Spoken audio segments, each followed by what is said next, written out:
Well, the Helix is here, so let me show you its journey.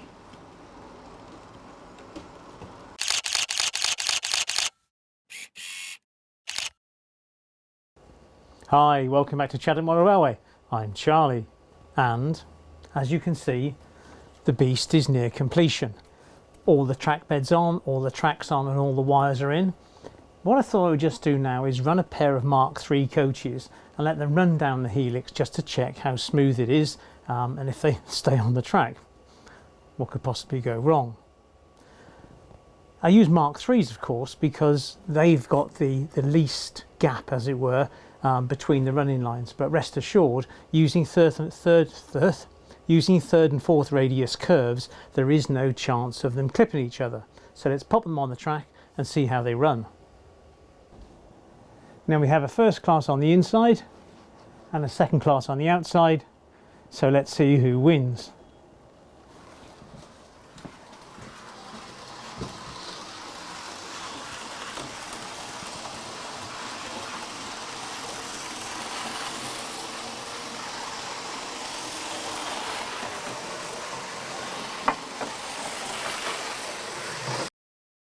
Obviously this Helix is speed limited.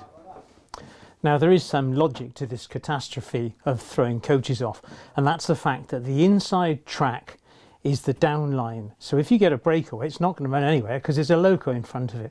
And on the up line, if you get a breakaway, the coaches or your rolling stock or whatever will go so much slower.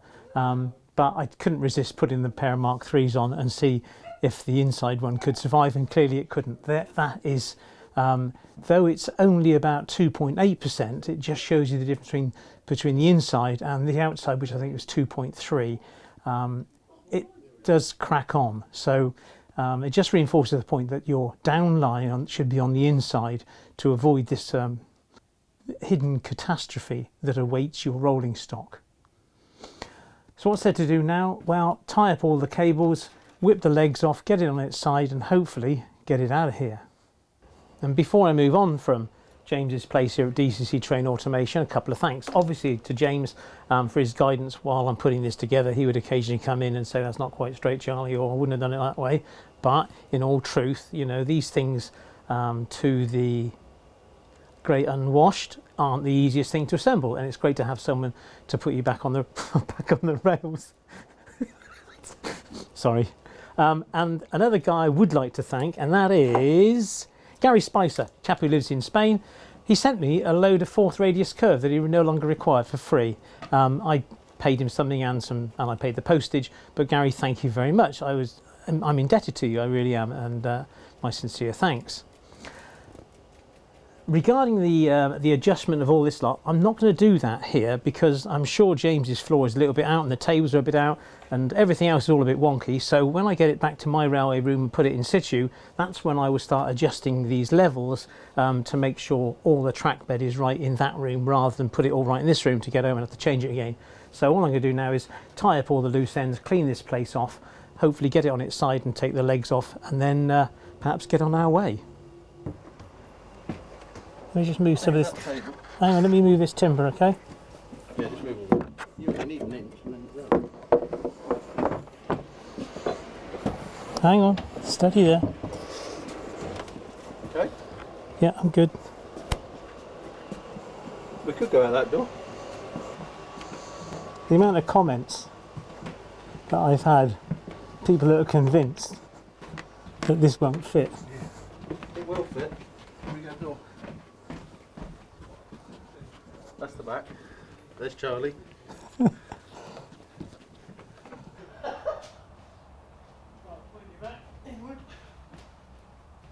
Okay. Mind your head. Oh, no.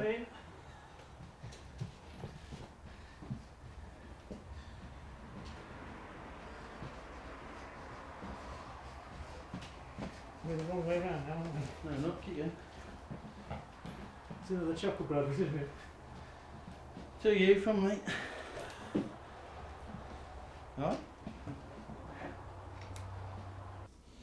And it's now the following day. Couple of changes. I've decided to leave the radiator here. This doesn't appear to come out too far into the room, so at least then I won't have to get the plumber in. And a little a little discovery that James put me onto, and this is something called Swift Nut. And what this Swift Nut does is, it is a gem, is if you pop it over the top of your nuts, attach it to a drill,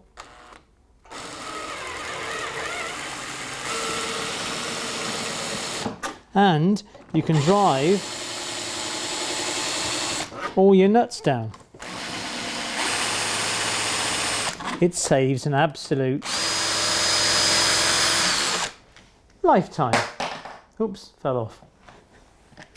I had mentioned previously that I had considered not fitting the 5th layer, but measuring the height of the 4th layer, or the 4.5 layer, it's too low to run into the main layout, so a 5th layer was required. I had actually thought of just adjusting all the layers up, so using the 4.5 layers, there would just be greater separation. But I'm not too sure that the Helix would have liked that, knowing how strong the glue is that hold all these the support mechanisms in place. Now, while the glue on this last layer is drying, it's time now to adjust and tighten up all the lock nuts on the M8 bars. And to that end, what I've got is a little square of MDF, and it's 73 centimeters square. So what I can do is fit this in the gap between each layer, and then adjust the bolts to make sure, adjust the nuts to make sure we've got a good fit. I need to do this on all the outside ones, and on the inside ones, all I'm going to do is use a spirit level to make sure that I've just got a tiny little bit of cant, or super elevation some say, sloping to the inside, just to give it a little bit of centrifugal bias, as it were, towards the centre. So it's a case now of just running around all of these and adjusting them so that the outside's right, and then just the inside to the spirit level, which shouldn't take too long. Clearly a spirit level is an absolute essential item for this one, and having adjusted them all, you can see there's just a little bit of bias towards the inside. One mistake that I have noticed, embarrassingly, is down here. We're a nut missing. And there's absolutely no way in the world I can fit it, so we are where we are. Perhaps a little bit of glue will keep that in place. It doesn't seem to want to move anyway, but I clearly did forget a nut. Lessons learned. Now, before I go on into lessons learned, or perhaps lessons identified, I just want to talk a little bit about the channel and answer some questions. And one of them was about subscribing to the channel. Now, one chap mentioned that he didn't want to subscribe because he didn't really want to lay out that much cash. Well, so it's a bad choice of words really on YouTube's fault, really. You're not subscribing to the channel really, you're following, because the subscription doesn't include any money. You just hit the subscribe button, and then up pops the little bell icon, and if you hit the bell icon you'll get a notification of next time one of my videos is released. If you are a subscriber, you need to go and check that, because I noticed recently that some of the some of the better channels, let's say like Luke Towan, the master of Scenics, I was no longer subscribed to his channel. I didn't unsubscribe, so it is worth going in sometime and checking that you are subscribed and you get your bell notifications from your favourite channels. Another question was, why is it that when I recommend a product, people go there and they've sold out? Well, I'm afraid the secret is my $5 patrons, or £4.50 patrons, do get notifications of my videos the day before. They get it at 12 o'clock normally on a Thursday, whereas it goes on general release 12 o'clock on a Friday. So if I'm doing a product review, such as the Inox or the Sprog 2s, those wonderful terminal blocks, by the time everyone else starts on the bandwagon, you know, the numbers, the quantities available online have diminished considerably. So that's why the advantage of being a patron, and in particular $5 patron, is you get notification of the products, you know, of the video the day before. So it could be a useful asset. I mean, you don't have to become a patron by any stretch of the imagination, but it does help me to produce these videos and helps to support the channel. And I very, very much appreciate your support through that avenue. Well, it's now the following day again, and it won't come as any shock to you if you're a regular to this channel, but I've changed my mind yet again, and I've removed the 5th level, and I'll explain that shortly, because this is now a couple of inches lower than the main layout, and this will enable this to run up, and I'll show you that both in Anyrail and the physical aspect when it joins up the main layout. So that 5th layout is now gone. I thought I'd run through now a few lessons that I've learned in the construction of this, having just popped a couple of trains on it. I will talk firstly about the cost of track, because the cost of the track is the most expensive thing. The price of the Helix is nowhere near the price of the track. If you were going to build one of these things, I would build it in the same dimensions as a 3rd and 4th radius setup. I would use Hornby or Pico 3rd radius curve on the inside, and it's readily available because it comes in train packs and the price of the track is relatively cheap. It's also, you know, prevalent on eBay and this kind of stuff. As people are moving away from their initial train sets, let's say, into more complex model railways where they don't need the 3rd radius curve anymore because they're going to go down the flexi track route. So it is regularly available at reasonable prices. Obviously, the condition is everything. Instead of, as I've done, using 4th radius curve, I've used the 4th radius to get this video kind of out the other end, because it would take me so much longer to cut all the pieces of flex track. But flex track cut to the 4th radius curve is the way to go, because it is far cheaper. And I think in each circuit it's about 3 or 4 pieces of flex rather than the 4th radius curve set track, which is 8 pieces. 8 pieces, of course, is 8 junctions, it's 8 lots of fish plates, and so on and so forth. So you're kind of building in faults, you know, where you can get you know, bad joins with your tracks running into each other. Although, don't forget, 4th radius curve is mechanically perfect, as it were, whereas flex track you can start to get kinks, you know, because of your own poor workmanship.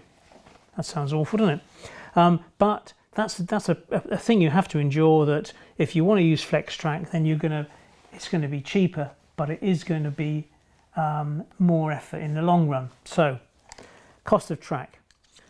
Cable routing I have made a big cock up with, because what I've done is I've used, excuse me while I do this, is I've used the central webbing on these curves. Now here's a piece of 4th radius curve, and I've soldered on my droppers. And hopefully you can see in the webbing there's a gap, and I thought that'd be quite a clever thing to do, because I can run one cable through the gap without having to chip away to allow the cable access. But the actual webbing of this track is actually made up of 2 other pieces of the webbing from the short radius curve, as it were, which is why you've got the gap. But the problem comes when you turn to look at the layout, because here you can now see that my dropper cables are coming off halfway across each section, and obviously they just run down straight to the bottom and then away to a terminal block into a controller. Whereas ideally they would run down the support rod. Now if my first piece of track coming onto the Helix in the first place, if I hadn't used a piece of double track and I'd used a piece of single instead, that would have meant that all the cables, instead of being in the middle, all the cables then would have come down the M8 bar, and therefore they would have been much more of a tidy affair. It's something I really didn't see until the end, but you know, bigger fool me really, but we are where we are.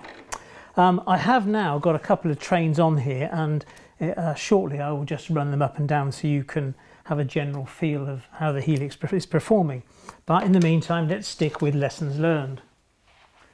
The spirit level side, when I showed you earlier about the spirit level going on here, about the cant, having run a couple of trains, the cant is going to be steeper. I'm going to lean them in. It's surprising actually, just with this 125 unit, how much it seems to lean out. So I will bring it back in 1 or 2 degrees to see if it makes it more stable. I didn't really explain the purpose of the power base on the outside track last time. Well, the DCC Concepts power base works by putting a magnet, well 2 magnets, underneath your loco, and that gives it more grip, as it were, onto the track, and therefore should enhance its pulling power and stop the slipping of the wheels trying to get up the hill. Makes sense to me. However, there was a comment made last time, I can't remember the gentleman's name, and he turned around and said that if it can't get up there on its own, then surely you'll be thinking about burning out the motor. Well, I disagree, but I respect the guy's opinion. He said if it can't get up this on its own, then you should be double heading in the first place, which to me is a fair point, really, isn't it? Onward. I've done that. K routing, missing nut. I mentioned about that. Oh, DAC. Ha, DAC. You may have seen when I first started to assemble this, I was using an appalling screwdriver, one of those little stubby ones. Well, DAC sent me the funds to buy myself one of these beautiful little screwdrivers. And I'm really humbled by your generosity, DAC. Thank you very much indeed. It's just as it says on the tin, really, it is good.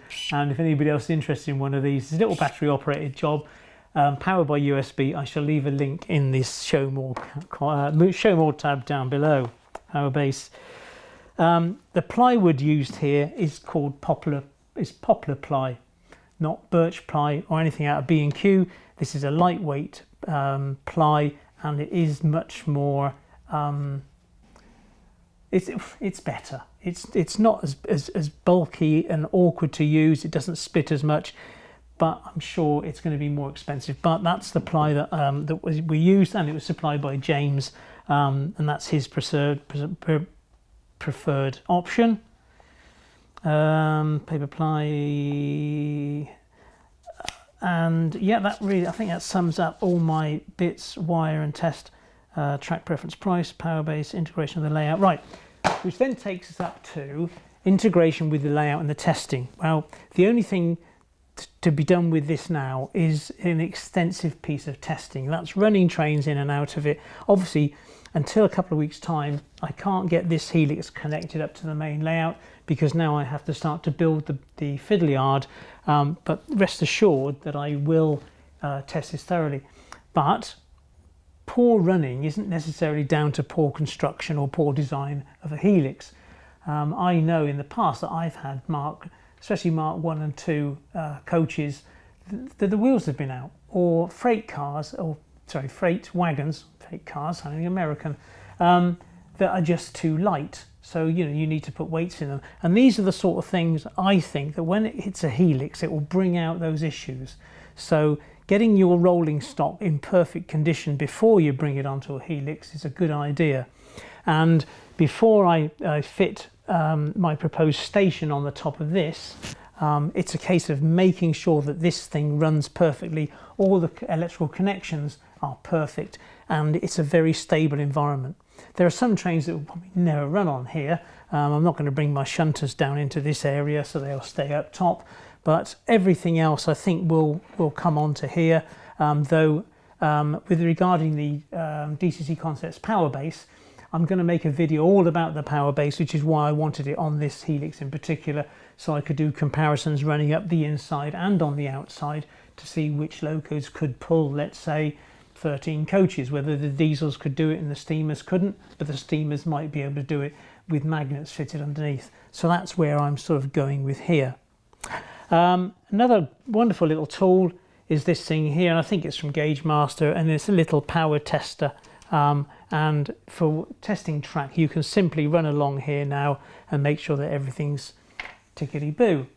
I've lashed up all the power into a couple of terminal blocks, connected it up to my old Dynamis, so we can run a couple of trains up and down and see if it performs okay. So let's go. So that's going down at speed 10. So knock that one up to about 15 of 28. Then we'll bring up the 125.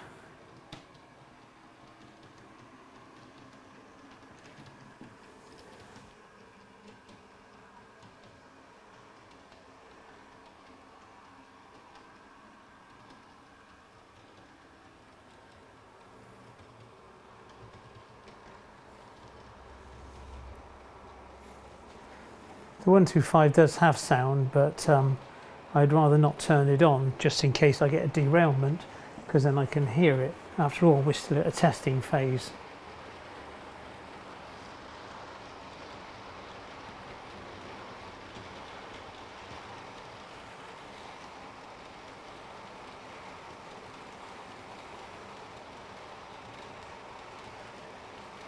And my little rail car has stopped, so I've got a little bit of a power pickup on one of those tracks.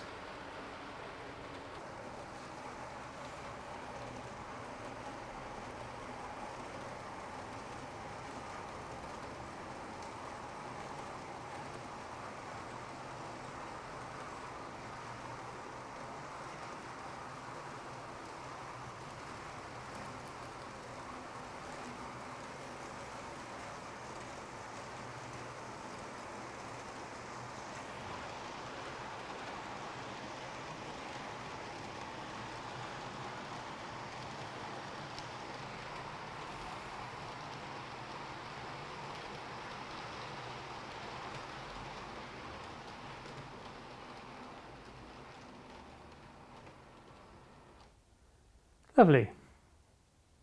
But there is a problem with that rail car. There's power on this track, but underneath, power on the outer, but no power on the inner. Oh, there is there.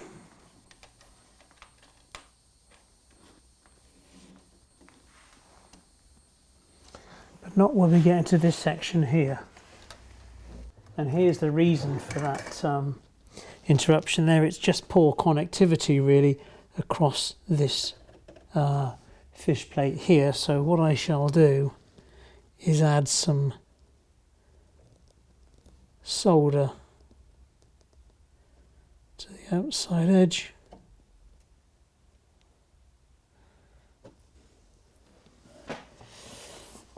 And hopefully that should do it. Now, for those who haven't seen this, this is the layout using a program which is PC based called Anyrail, and hopefully you can see the way the room shapes up. And this is the Helix that's just been installed. It works on a level system, so if I click the storage off, you can see the fiddly yards disappear.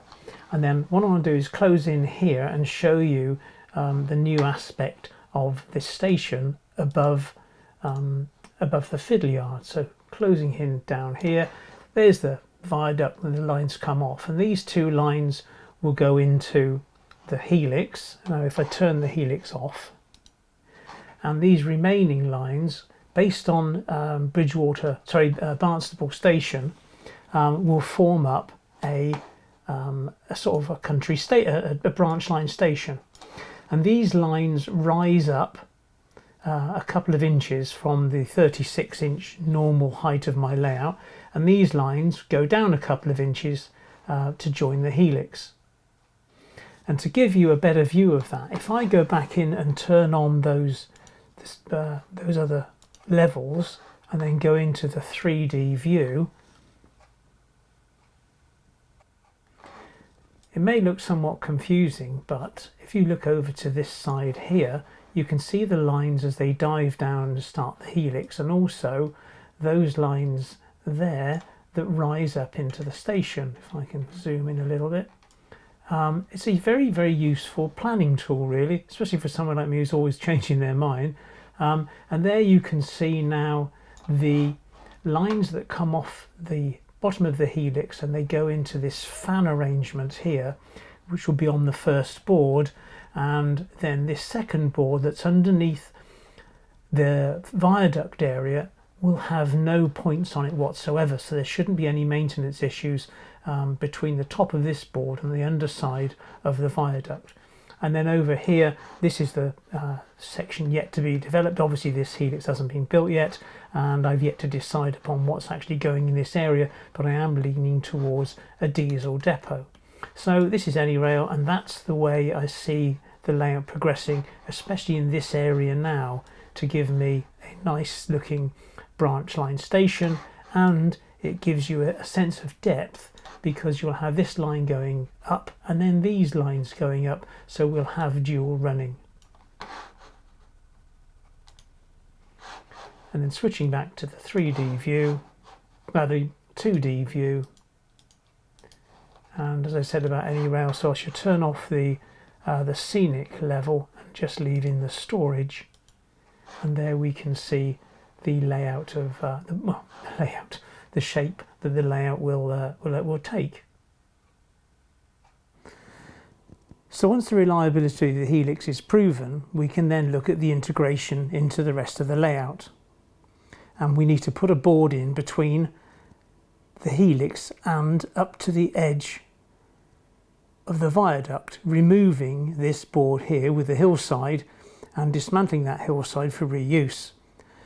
And that first board there will contain all of those points, enabling the fiddle yard to fan out into its sidings. At a later date, I'll remove the viaduct and construct the next board that leads on then into the rest of the layout. Of course, let's not lose sight of the construction of the details that will lead in to the station, which will actually run above the fiddle yard. So we need to plan that at the same time. So first things first, let's get rid of this board. And that's simpler than you might think, because it never was glued down. This comes off in one piece.